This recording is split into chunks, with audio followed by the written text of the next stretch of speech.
नमस्कार, मैं हूं सौरभ द्विवेदी और आज मैं आपको किस्सा सुनाने जा रहा हूं एक ऐसे शख्स का जिससे प्रधानमंत्री डरा करते थे।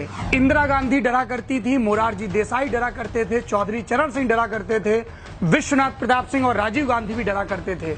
उनको ये डर था कि ये शख्स प्रधानमंत्री बनना चाहता है। उसने जिंदगी में कभी लाल बत्ती नहीं ली, वो सिर्फ सांसद रहा और लगातार मंत्री के पद ठुकराता रहा और जब बना तो देश का प्रधानमंत्री बना।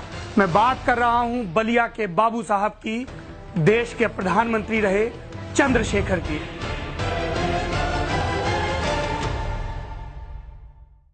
बलिया में पैदा हुए और इलाहाबाद में पढ़े चंद्रशेखर ने अपनी जिंदगी में खूब पार्टियां बदली और बनाई। शुरुआत हुई 1951 में सोशलिस्ट पार्टी से, फिर वो लोहिया के दल में चले गए। चंद्रशेखर लोहिया का चेला बनने के लिए नहीं बल्कि उनसे किए गए झगड़ों के लिए याद किए जाते हैं।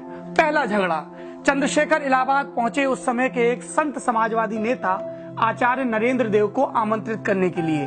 बलिया में छात्रों की एक सभा थी। आचार्य बीमार थे और वहां पर डॉक्टर लोहिया मौजूद थे।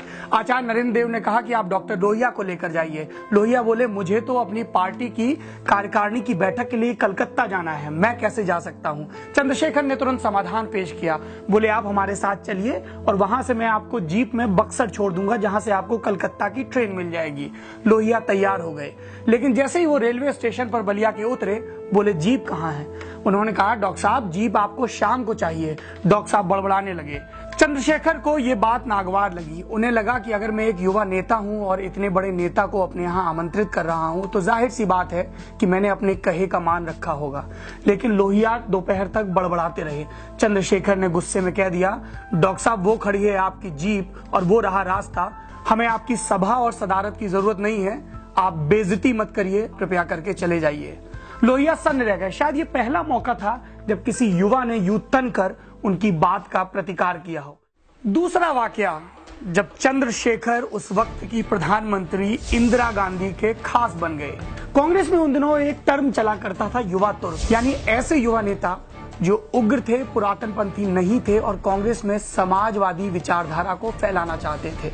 इसमें चंद्रशेखर थे, इसमें कृष्णकांत थे, इसमें मोहनलाल धारिया थे, इसमें रामधन थे। उन्हीं दिनों का एक वाकया है जब शाम के वक्त इंदिरा गांधी के आवास पर तमाम नेता जुटा करते थे देश और दुनिया के विषयों पर चर्चा के लिए। इंद्र कुमार गुजराल के सभापतित्व में एक किस्म का अनौपचारिक विचार विमर्श हुआ करता था। गुजराल के बहुत कहने पर एक बार चंद्रशेखर भी वहां पहुंचे और उस दिन इंदिरा गांधी भी मौजूद थी। इंदिरा गांधी ने कहा, चंद्रशेखर क्या तुम कांग्रेस को समाजवादी मानते हो। चंद्रशेखर ने कहा, थोड़ा सा मानता हूं और थोड़ा सा मनवाना चाहता हूं, इसलिए आ गए। इंदिरा ने पूछा, इसके क्या मायने हैं। चंद्रशेखर बोले, कांग्रेस एक बूढ़े बरगद की तरह हो गई है, अगर मैं इसको समाजवादी रुख की तरफ नहीं मोड़ सका तो पार्टी को तोड़ दूंगा। इंदिरा अवाक रह गई। वो देश की प्रधानमंत्री, वो कांग्रेस की अध्यक्ष और उनके सामने उनका बनाया हुआ एक सांसद इस तरीके से बगावत की बात कर रहा था।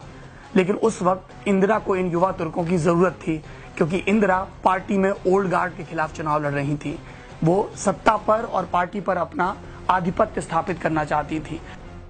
1971 के दौर में जब उन्होंने बैंकों का राष्ट्रीयकरण किया, प्रिवी पर्स खत्म किए और समाजवाद का नारा दिया, गरीबी हटाओ के नारे पर चढ़कर सत्ता में लौटी, तो उसके बाद युवा तुर्कों की अहमियत खत्म हो गई। और इसीलिए चंद्रशेखर उन चुनिंदा कांग्रेस नेताओं में से एक थे जिन्हें इमरजेंसी लगाए जाने के बाद विपक्ष के नेताओं के साथ गिरफ्तार कर लिया गया। चंद्रशेखर को पटियाला की जेल में डाल दिया गया और बाबू साहब ने जेल में रहते वक्त सिर्फ एक काम किया, पटियाला की जेल में खाली पड़े मैदान को बगीचे में तब्दील कर दिया। पटियाला की जेल में तो फूल खिल गए, मगर चंद्रशेखर की जिंदगी में सफलता के फूल खिलने में अभी भी 13 बरस बाकी थे। 1977 में चुनाव हुए। विपक्षी दलों ने गठजोड़ करके जनता पार्टी बनाई। प्रधानमंत्री पद के लिए 3 दावेदार थे, मोरारजी देसाई, चौधरी चरण सिंह और बाबू जगजीवन राम। चंद्रशेखर को जनता पार्टी का अध्यक्ष बनाया गया था। वो सबसे ज्यादा जिस नाम के खिलाफ थे वो था मोरारजी देसाई का नाम, लेकिन जेपी के कहने पर वो मान गए। लेकिन एक बात उन्होंने जेपी की नहीं मानी और वो बात थी मोरारजी देसाई की कैबिनेट में मंत्री का पद स्वीकार करना।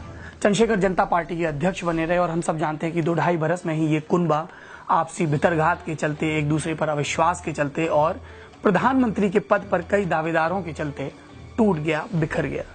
उन दिनों का एक किस्सा मुझे याद आ रहा है जब बाबू जगजीवन राम ने जनता पार्टी पर अपने नेतृत्व की दावेदारी ठोक दी। कहा गया कि उनको जयप्रकाश नारायण का आशीर्वाद हासिल है। चंद्रशेखर बाबू जगजीवन राम के राजनीतिक विरोधी थे, उनके राजनीतिक तौर तरीकों से इत्तेफाक नहीं रखते थे। एक वजह यह भी थी कि बाबू जगजीवन राम सबसे आखिरी में कांग्रेस की नैया छोड़कर जनता पार्टी की पतवार पकड़ने वाले नेता थे। लेकिन चंद्रशेखर को जब पता चला कि जेपी ने भी बाबूजी को आशीर्वाद दे दिया है तो वो जगजीवन राम के साथ हो लिए। हालांकि बाद में उन्हें पता चला कि जिस चिट्ठी के सहारे उन्हें मनाया गया है वो चिट्ठी जयप्रकाश नारायण को ऐसी हालत में दिखाई गई थी जब वो ठीक से पढ़ भी नहीं सकते थे, उनकी सेहत बेहद खराब थी। और बाद में बकौल चंद्रशेखर जब जेपी को यह पता चला कि उनके झूठे खत और दस्तखत के जरिए चंद्रशेखर को लाइन पर लाया गया है तो वो फूट फूट कर रोने लगे और उन्होंने इतना ही कहा, मैं तो ये चाहता था कि 77 में ही चंद्रशेखर देश के प्रधानमंत्री बन जाएं। इस तरह की बातें कहकर चंद्रशेखर क्या कहना चाहते थे, क्या संदेश देना चाहते थे? क्या ये कि युवा तुर्कों की सही नुमाइंदगी वही कर रहे थे और सत्ता के शीर्ष पर असली दावेदारी उन्हीं की थी? 11 नवंबर 1990 को बलिया की इब्राहिम पट्टी में पैदा हुए उस नौजवान का सपना पूरा हो गया। मैं उस शख्स को नौजवान क्यों कह रहा हूं? क्योंकि वो अपनी पूरी जिंदगी सियासत में धारा के उलट चलता रहा, पद के लोभ से दूर जाता रहा और बेबाकी ऐसी कि खुलेआम कह देता था कि हाँ, जिन्हें आप माफिया कहते हैं वो सूर्यदेव सिंह मेरे दोस्त हैं। ऐसा बेबाक चंद्रशेखर जब प्रधानमंत्री बना तो उसने शुरुआती कुछ हफ्तों में ही ये साफ कर दिया कि मैं कांग्रेस की कठपुतली नहीं हूं और राजीव गांधी के इशारों पर नहीं नाचूंगा। जाहिर सी बात है कि जैसे इंदिरा ने चौधरी चरण सिंह से समर्थन वापस लिया था, राजीव गांधी को वो करना ही था। वो थोड़ा सा राजनीतिक वक्त चाह रहे थे ताकि अपने संगठन की चूलें कस सकें और अगले चुनाव के लिए संगठन को फिर से तैयार कर सकें। और इसके लिए बहाना बने हरियाणा पुलिस के 2 सिपाही। दरअसल राजीव गांधी के घर के बाहर हरियाणा पुलिस के 2 सिपाही संदिग्ध हालात में घूमते पाए गए। हल्ला मच गया राजनीतिक गलियारों में। कहा जाने लगा कि चंद्रशेखर उस शख्स की जासूसी करवा रहे हैं जिसके समर्थन के बल पर वह प्रधानमंत्री बने बैठे हैं। उस शाम को राजीव से चंद्रशेखर की मुलाकात हुई। चंद्रशेखर ने आश्वासन दिया कि इस मामले की पूरी जांच की जाएगी और मैं व्यक्तिगत रूप से इसकी निगरानी करूंगा। अगले दिन लोकसभा का सत्र था। इसके हंगामा खेज होने के आसार थे, लेकिन चंद्रशेखर को झटका तब लगा जब उन्हें पता चला कि इस कथित जासूसी कांड के चलते कांग्रेस लोकसभा का बहिष्कार करने वाली है। चंद्रशेखर को समझ में आ गया था कि उनकी 7 महीने पुरानी सरकार के लिए राजनीतिक ऑक्सीजन खत्म हो चुकी है। उन्होंने संसद के पटल पर त्यागपत्र देने की घोषणा की। घोषणा से ठीक पहले देवीलाल उनसे बोले, मुझे राजीव गांधी ने बुलाया है, मैं जाऊं क्या? चंद्रशेखर ने जवाब दिया, जाइए और अपने प्रधानमंत्री पद के लिए भी बात करके आइएगा। चंद्रशेखर का यह दावा है कि उनके इस्तीफा देने के बाद भी कांग्रेस की तरफ से तमाम हरकारे आए राजीव गांधी का संदेशा लेकर कि आप फिर से प्रधानमंत्री बन जाइए और इस बार कांग्रेस के नेताओं को भी कैबिनेट में शामिल करिए। चंद्रशेखर का वही पुराना युवा तुर्क अंदाज, उन्होंने इनकार कर दिया। 1991 के बाद भी चंद्रशेखर कई बार बलिया से ही लोकसभा का चुनाव जीते। उनके राजनीतिक शिष्य रहे मुलायम सिंह यादव ने अपनी पार्टी तो अलग बना ली, मगर गुरु के खिलाफ कभी कैंडिडेट खड़ा नहीं किया। और शायद यही कृतज्ञता है कि चंद्रशेखर के बेटे नीरज शेखर आज भी सपा के सांसद हैं। लोकसभा का चुनाव हारे तो मुलायम सिंह ने राज्यसभा में भेज दिया। आज के दौर में, आज के वक्त में चंद्रशेखर जैसे नेता को क्यों याद किया जाना चाहिए?